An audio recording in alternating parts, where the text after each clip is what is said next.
So why do some people become addicted to alcohol or have any addiction at all, where other people don't?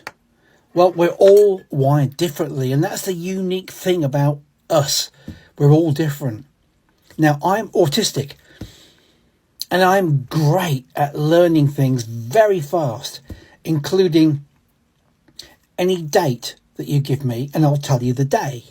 Or I can make things from silver that I find, and I've got the whole equipment in my studio now, which is about £15,000 worth of equipment, which I bought since the pandemic and taught myself the whole skill of jewellery making. I learnt that probably 10 times quicker than most people would, because I'm autistic. I'm wired differently. Everyone is wired differently, and that is the reason why some people become alcoholics and some don't.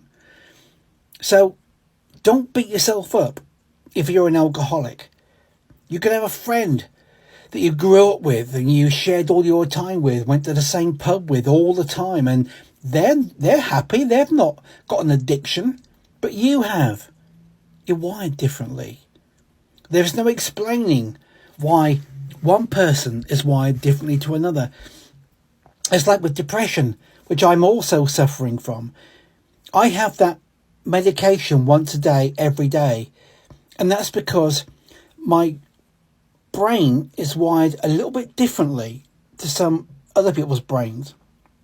And the sad thing about the modern times, that is now, since COVID especially, where people were staying at home after work, or staying at home because they could work from home, it wasn't a case of when is 5 o'clock, wine time while I cook tea or whatever.